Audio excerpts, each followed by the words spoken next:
Okay, this video is going to walk through the Advanced Accounting Excel project. So notice here on the screen, the Advanced Accounting Excel project is hard. It covers all of our hardest consolidation chapter topics. So from chapter 4 to chapter 6. So that's our intercompany transactions, the fact that we have to deal with the fact that the parent doesn't own them 100% and there's a non-controlling interest or an NCI.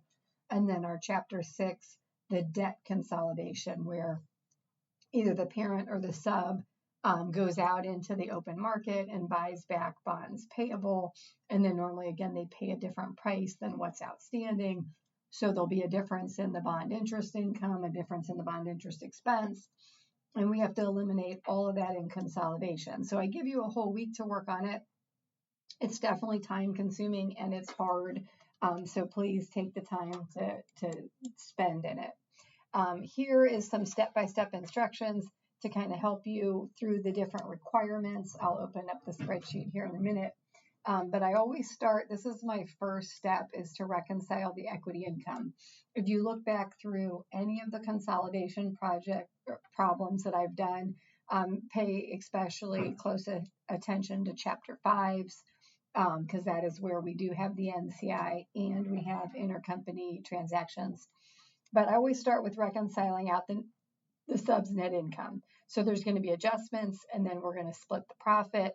But in chapter 5, we have to consider, is it upstream or downstream? So then notice there'll be adjustments at the beginning, and then there'll be adjustments that only hit the parent. So pay attention to the upstream and the downstream transactions. Then the second step that I always do in all of my problems is to map out what is in the equity investment. So again, if you look at chapter 5, I kind of do that hand in hand with what's in the non-controlling interest, because if the parent owns 75% of the sub, the NCI owns 25%, you have to do that split. So then the equity is going to be 75% to the parent, 25% to that NCI. The acquisition accounting premium, again, all of those assets that come over in the acquisition will be 75% to the parent, 25% to the NCI, or whatever those percentages are. I'm using the 75-25 example, but it could change depending on the problem. Then our equity income, again, and our dividends, those are also split between the two. And then if we have any intercompany transactions, now again, depending on if it's upstream or downstream, the NCI may or may not share in those. So again, look back at chapter 5 and understand the difference between those upstream and downstream. Then we have a sale of land, intercompany sale of land. So we have to calculate out that gain and then determine what percentage is the parents. And then the bonds. So the bonds, I normally start with going back to, well, what would the parent have recorded when they issued these bonds? What's their year-end interest entry? Then what did the sub record when they purchased them? And what is their year-end interest entry? Because if you know what's been recorded, in my mind, it's easier to eliminate it. However, when you come over here, you can just kind of jump right into the entries into your consolidating spreadsheet, because the key is you have to get rid of everything that's in that bond payable and everything that's in that investment in bond. You've got to get rid of all the bond interest and all the bond expense. So you can start with that and then see what you need to make that entry balance, because then it's going to go into either the equity investment by itself or the equity investment and the NCI, again, depending on whether they're sharing with the NCI. So that's just kind of like my overview, kind of step by step of what you need to do. Then you're going to do it in ExPrep. So you're going to open this link and it's going to take you into ExPrep. And I'm going to see if I can see it as a student if I change my role. Yeah, so I can go in to switch as a student. Let me do that real quick. So then this is what it's going to look like for you. So you're going to open this Excel project here. It's going to download, and then you want to actually complete it in Excel. Whoops, let me see if I can. scoochie this over into our video. Okay, so here gives you the problem data. So the parent owns 75% of the sub. They pay a certain price. And again, this may change every semester. So I'm not going to walk you through the dollar amounts. I'm going to just walk you through like the overview, and then you're going to have to apply that to whatever numbers you currently have for that semester. But what they give you is the price that the parent pays for their percentage. So when you come down to this information, though, their total stockholders' equity is these amounts given to you. What is up here is only 75%. So your first step is to figure out, well, if 75% of the company is worth $700,000, how much must 100% of that company be worth? So kind of set that up mathematically so that you can figure out how much is 100% of the subsidiary worth. Then when you calculate that, you can subtract out the common stock, paid in capital, retained earnings, and that will give you your acquisition accounting premium. Subtract out what assets they are acquiring or they're getting in this acquisition, and then any remainder goes to goodwill. So that's what you want to do as you read that. Then we get into our intercompany sale of land, and again, the sub sells to the parent. Then we have the parent regularly sells merchandise to the sub. So sub selling to the parent is upstream, and then the parent selling to the sub, the inventory is downstream. So again, I'm not going to tell you what to do, but go back to chapter 5 and look at your rules for upstream and downstream. So when does the NCI share? Do they share when it's upstream, or do they share when it's downstream? So that's what you're going to go back to chapter 5 and try to figure out, because then that will determine where these go. And then the same thing with the bond. So the parent company had the bond, and then the sub comes back and buys them. So is that upstream or downstream? And then is the NCI going to share? Then we're going to come over. They give you the financial statements, which you will just copy this tab and start your consolidating statements with those. But then we're going to jump into these project steps. So you have to fill these all in. Now here, when you are doing your project, notice there's a toggle down. So it's going to give you different choices. You have to pick the right one to go in there. Again, all of these ones will have those toggles, so you can pick. Okay, so then just again, double checking if it's upstream or downstream, which ones are going to go where.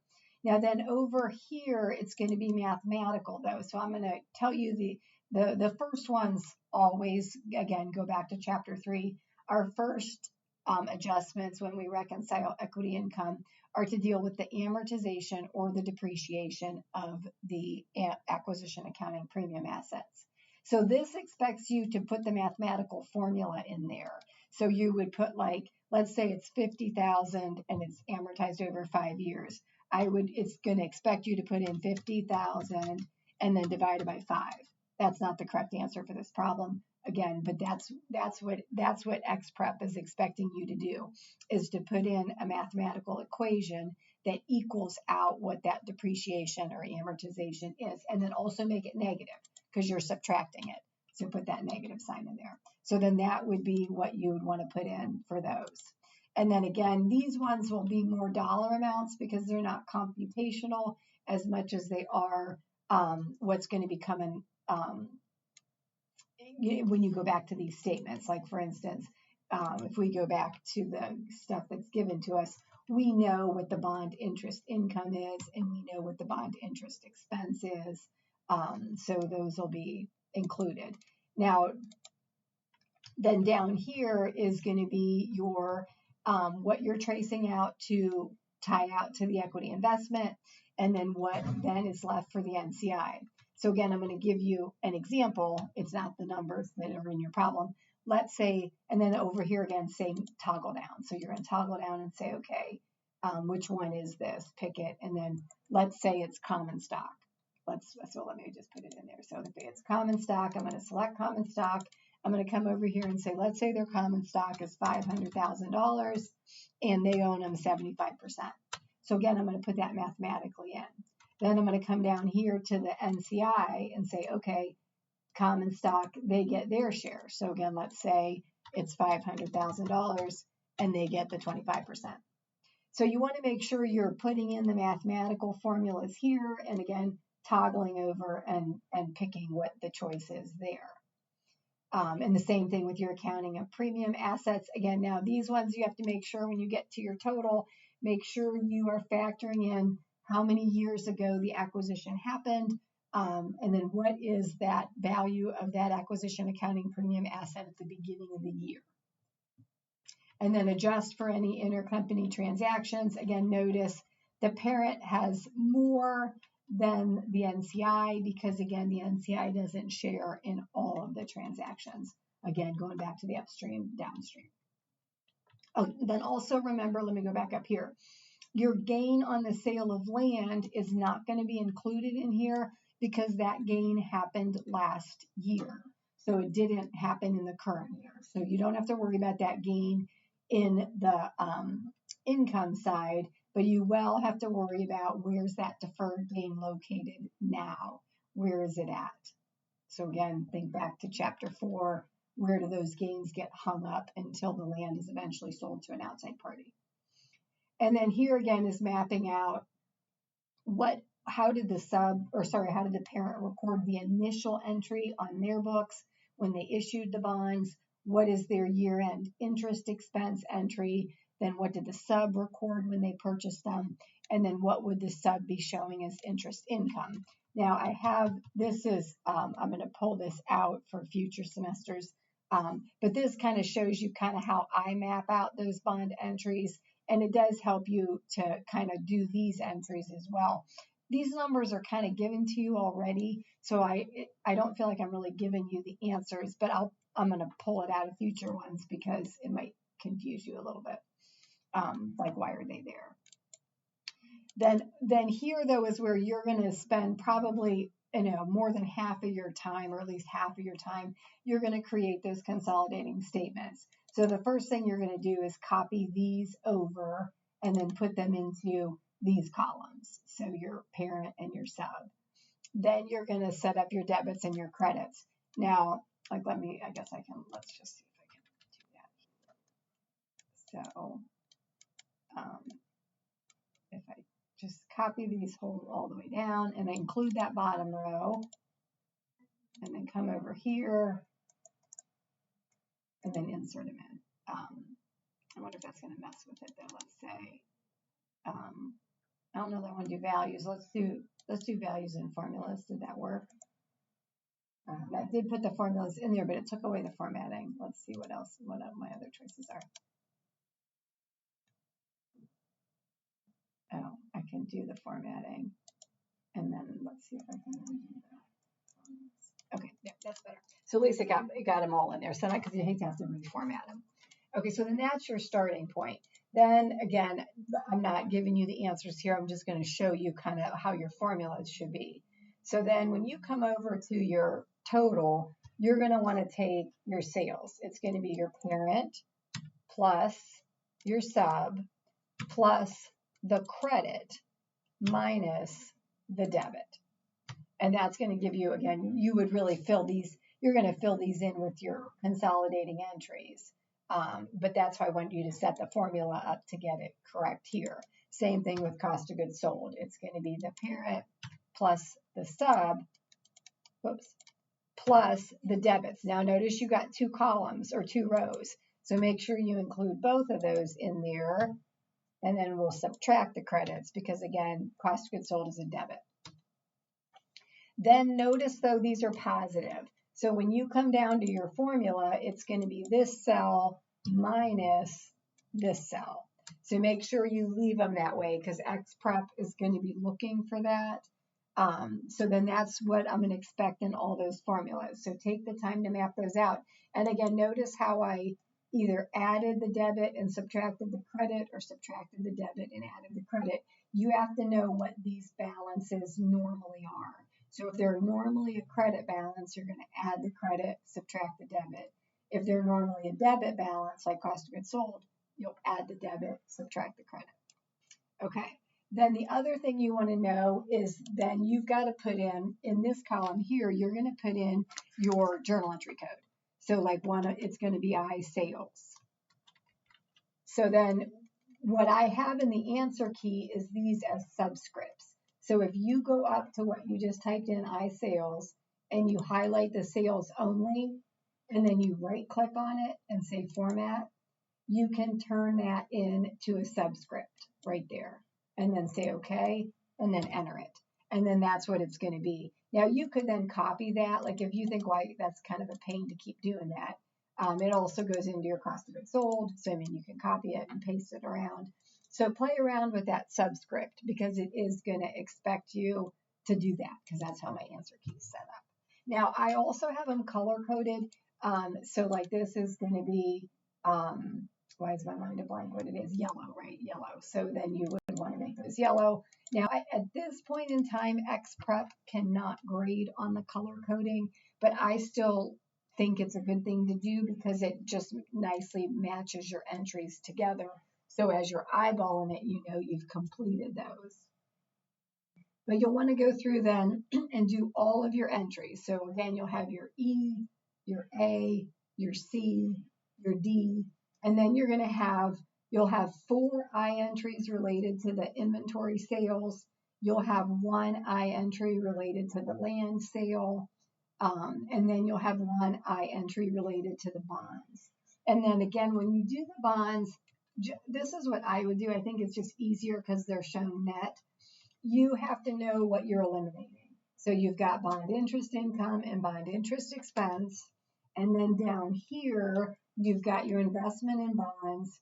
And then you're going to have your bonds payable. Now notice those are net, which means you don't have to worry about the premium or the discount. So if you look back at your chapter 6 and you look at the big entry, you're not worrying about the premium and the discount. So focus on what are you crediting? When we eliminate all the effects of this bond, where does that get hung up?